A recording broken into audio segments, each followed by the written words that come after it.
Hi everyone, welcome to this 6th module, Writing Reference and Title. Let us first consider reference, the last section in our manuscript.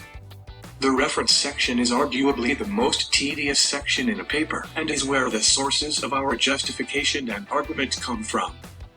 Different journals have different formatting, following either INBIOSIS, Harvard or even their own style, and hence changing one manuscript submission to other journals can be devastating for authors.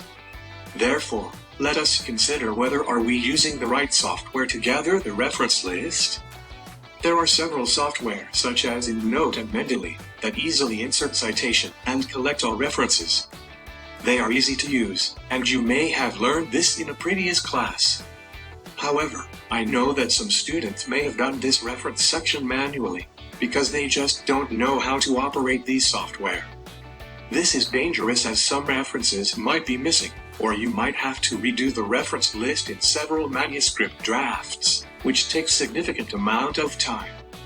Please invest some of your time to learn one of these software as it will ultimately help you in the long run. Furthermore, please refer to your journal of interest on how to organize your reference list. Shown here is one example where reference list must be alphabetically ordered, and for papers with authors more than 10. The first 3 must be listed followed by et al. The referencing software as indicated earlier also have dedicated templates for nearly all journals. Hence this will help you to quickly format your reference list. However, to tell you the truth, no paper has been rejected because of reference list errors. But if it annoys reviewer, he or she tends to be more critical about your paper. So do this section properly so that they have a good impression on your paper. Anyway, during the late stage of publication, you will realize that there will be a copy editor that will check your reference list thoroughly. This will make sure that any final form of publication is free from referencing mistakes. Now, let us consider the title. It is in fact the first gateway of your article, so it can make or break the first impression of your reviewers and readers. On average, the human only read the first 16 characters.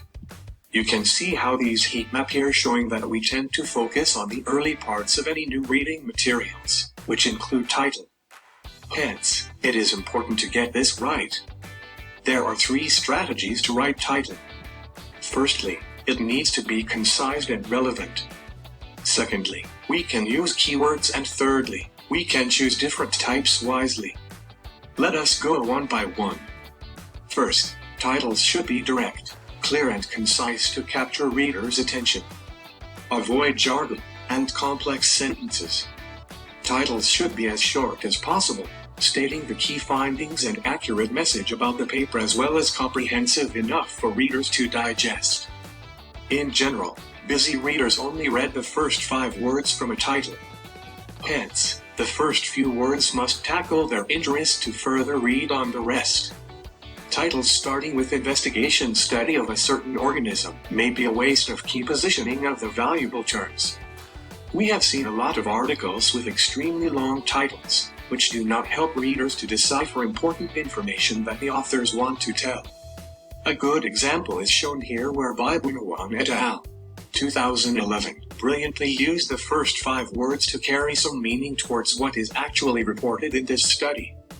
They then finish it off with and their taxonomic implications, alluding readers to a bigger picture being discussed within the manuscript. Of course, such title brings the best out of the manuscript, highlighting key points while be sparing in word choice. The second strategy is using the right keywords. We first have to decide what keywords and terms best describe our presented work and place them early in the title. Shown here is one example. Rather than a title starting with effects of calcium and so on, we can straight away start with the calcium, which is the main keyword for this study.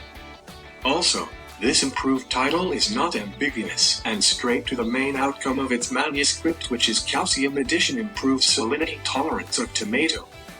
Another way is using colon or dash.